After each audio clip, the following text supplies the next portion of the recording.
प्रसीद भगवन् ब्रह्मन् सर्वमन्त्रज्ञ नारद सौदर्शनं तु कवचं पवित्रं ब्रूहि तत्त्वतः। नारद उवाच शृणुष्येहा द्विजश्रेष्ठ पवित्रं परमाद्भुतं सौदर्शनं तु कवचं दृष्ट्या दृष्टार्थसाधकम्। कवचस्यास्य ऋषिर्ब्रह्मा छन्दोनुष्टुप्तदा स्मृतं सुदर्शन महाविष्णुर्देवता सम्प्रचक्षते। क्रां बीजं शक्ति रद्रोक्ता क्रीं क्रूं कीलकमिष्यते। शिरः सुदर्शन पातु ललाटं चक्रनायकः। घ्राणं पातु महादैत्य रिपुरव्यातु दृशो मम। सहस्रारः श्रुतिं पातु कपोलं देववल्लभः। विश्वात्मा पातु मे वक्त्रं जिह्वां विद्यामयो हरिः। कण्ठं पातु महाज्वालः स्कन्धौ दिव्यायुधेश्वरः। भुजौ मे पातु विजयीकरौ कैटभनाशनः। षट्कोणसंस्थितः पातु हृदयं धामा मामकम्। मध्यं पातु महावीर्यः त्रिनेत्रो नाभिमण्डलम्। सर्वयुधमयः पातु कटिं श्रोणिं महाद्युतिः। सोमसूर्याग्निनयनः ऊरू पातु च मामकौ। गुह्यं पातु महामायो जानुनीतु जगत्पतिः। जङ्घे पातु मामजस्रम् अहिर्बुज्ञः सुपूजितः। गुल्फौ पातु विशुद्धात्मा पादौ परपुरन्ययः। सकलायुधसम्पूर्णः निखिलान्यं सुदर्शनः। य इदं कवचं दिव्यं परमानन्ददायिनम्। सौदर्शनमिदं यो वै सदा शुद्धः पठे नरः। तस्यार्थसिद्धिर्विपुला करस्था भवति ध्रुवम्। कूष्मण्डा चण्डभूताद्याः ये च दुष्टाः ग्रहाः स्मृताः पलायन्ते निशंसिताः वर्मणोऽस्य प्रभावतः। कुष्ठापस्मारगुल्माद्याः व्याधयः कर्महेतुकाः नश्यन्ते तन्मनिद्रापानात् सप्तदिनावधि। अनेकमन्त्रितां तुलसीमूला संस्थितां ललाटे तिलकं कृत्वा मोहयेत्त्रिजगन्नरः। अनेकमन्त्रितां तुलसीमूला संस्थितां ललाटे तिलकं कृत्वा मोहयेत्त्रिजगन्नरः। वर्मणोऽस्य प्रभावेन सर्वान् कामान् अवाप्नुयात्।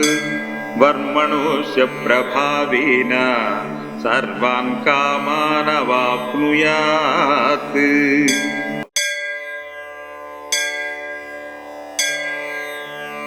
प्रसीद भगवन् ब्रह्मन् सर्वमन्त्रज्ञ नारद सौदर्शनं तु कवचं पवित्रं ब्रूहि तत्त्वतः। नारद उवाच शृणुष्येहा द्विजश्रेष्ठ पवित्रं परमाद्भुतं सौदर्शनं तु कवचं दृष्ट्या दृष्टार्थसाधकम्। कवचस्यास्य ऋषिर्ब्रह्मा छन्दोनुष्टुप्तदा स्मृतं सुदर्शन महाविष्णुर्देवता सम्प्रचक्षते। राम्बीजं सिक्ति रद्रोक्ता क्रीं क्रूं कीलकमिष्यते शिरः सुदर्शनः पातु ललाटं चक्रनायकः ग्राणं पातु महाद्यैत्य रिपुरव्यातु दृशो मम सहस्रारः श्रुतिं पातु कपोलं देववल्लभः विश्वात्मा पातु मे वक्त्रं जिह्वां विद्यामयो हरिः कण्ठं पातु महाज्वालः स्कन्दौ दिव्यायुधेश्वरः भुजौ मे पातु विजयीकरौ कैटभनाशनः षट्कोणसंस्थितः पातु हृदयं धामा मामकम् मध्यं पातु महावीर्यः त्रिनेत्रो नाभिमण्डलम् सर्वयुधमयः पातु कटिं श्रोणिं महाद्युतिः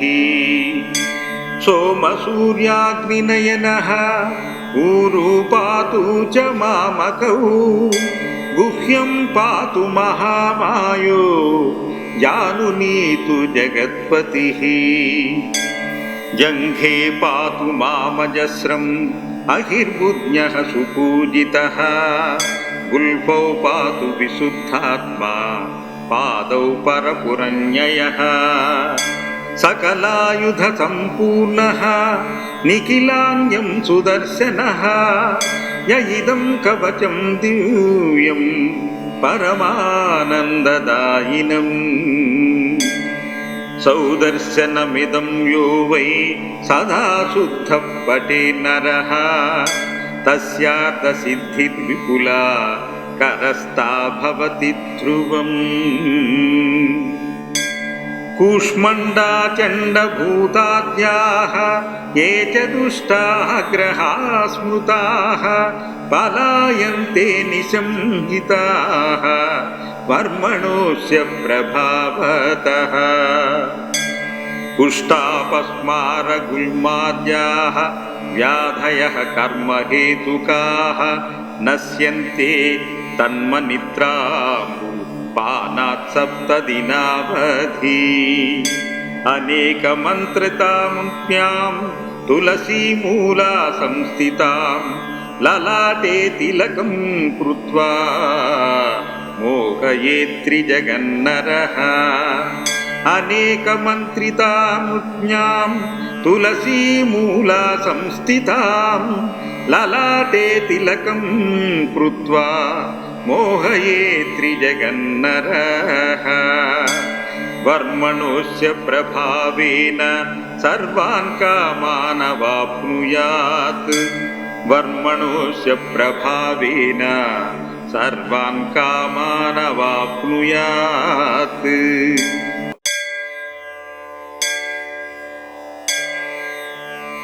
प्रसीद भगवन् ब्रह्मन् सर्वमन्त्रज्ञ नारद सौदर्शनं तु कवचं पवित्रं ब्रूहि तत्त्वतः नारद उवाच शृणुष्येहा द्विजश्रेष्ठ पवित्रं परमाद्भुतं सौदर्शनं तु कवचं दृष्ट्या दृष्टार्थसाधकम् कवचस्यास्य ऋषिर्ब्रह्मा छन्दोनुष्टुप्तदा स्मृतं सुदर्शनमहाविष्णुर्देवता सम्प्रचक्षते राम्बीजं सिक्ति रद्रोक्ता क्रीं क्रूं कीलकमिष्यते शिरः सुदर्शनः पातु ललाटं चक्रनायकः ग्राणं पातु महाद्यैत्य रिपुरव्यातु दृशो मम सहस्रारः श्रुतिं पातु कपोलं देववल्लभः विश्वात्मा पातु मे वक्त्रं जिह्वां विद्यामयो हरिः कण्ठं पातु महाज्वालः स्कन्धौ दिव्यायुधेश्वरः भुजौ मे पातु विजयीकरौ कैटभनाशनः षट्कोणसंस्थितः पातु हृदयं धामा मामकम् मध्यं पातु महावीर्यः त्रिनेत्रो नाभिमण्डलम् सर्वयुधमयः पातु कटिं श्रोणिं महाद्युतिः सोमसूर्याग्निनयनः ऊरू पातु च मामकौ गुह्यं पातु महामायो जानुनीतु जगत्पतिः जङ्घे पातु मामजस्रम् अहिर्बुज्ञः सुपूजितः गुल्फौ पातु विशुद्धात्मा पादौ परपुरन्ययः सकलायुधसम्पूर्णः निखिलान्यं सुदर्शनः य इदं कवचं दिव्यं परमानन्ददायिनम् सौदर्शनमिदं यो वै सदा शुद्धः पठे नरः तस्यार्थसिद्धिर्विपुला करस्था भवति ध्रुवम् कूष्मण्डा चण्डभूताद्याः ये च दुष्टाः ग्रहाः स्मृताः पलायन्ते निशंहिताः वर्मणोऽस्य प्रभावतः कुष्ठापस्मारगुल्माद्याः व्याधयः कर्महेतुकाः नश्यन्ते तन्मनिद्रापानात्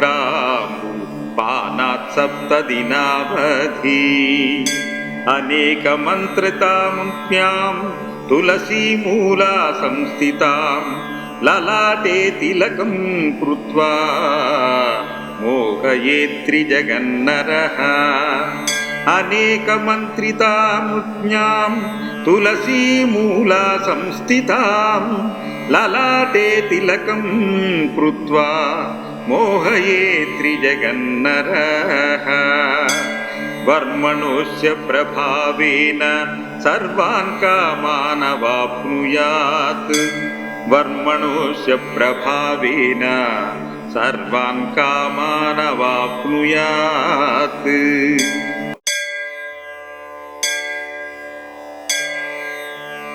प्रसीद भगवन् ब्रह्मन् सर्वमन्त्रज्ञ नारद सौदर्शनं तु कवचं पवित्रं ब्रूहि तत्त्वतः नारद उवाच शृणुष्येहा द्विजश्रेष्ठ पवित्रं परमाद्भुतं सौदर्शनं तु कवचं दृष्ट्या दृष्टार्थसाधकम् कवचस्यास्य ऋषिर्ब्रह्मा छन्दोनुष्टुप्तदा स्मृतं सुदर्शन महाविष्णुर्देवता सम्प्रचक्षते क्रां बीजं शक्ति रद्रोक्ता क्रीं क्रूं कीलकमिष्यते शिरः सुदर्शन पातु ललाटं चक्रनायकः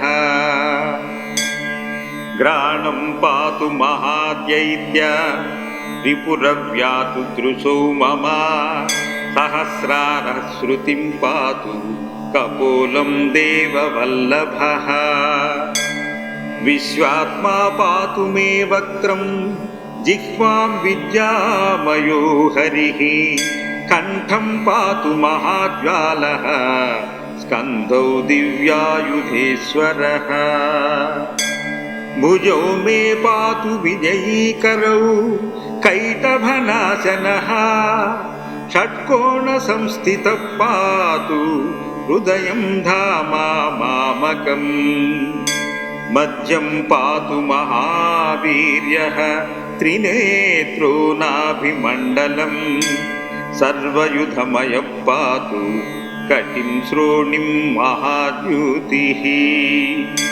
सोमसूर्याग्निनयनः ऊरू पातु च मामकौ गुह्यं पातु महामायो जानुनीतु जगत्पतिः जङ्घे पातु मामजस्रम् अहिर्बुज्ञः सुपूजितः गुल्फौ पातु विशुद्धात्मा पादौ परपुरन्ययः सकलायुधसम्पूर्णः निखिलान्यं सुदर्शनः य इदं कवचं दिव्यं परमानन्ददायिनम् सौदर्शनमिदं यो वै सदा शुद्धः पठे नरः तस्यार्थसिद्धिर्विपुला करस्था भवति ध्रुवम्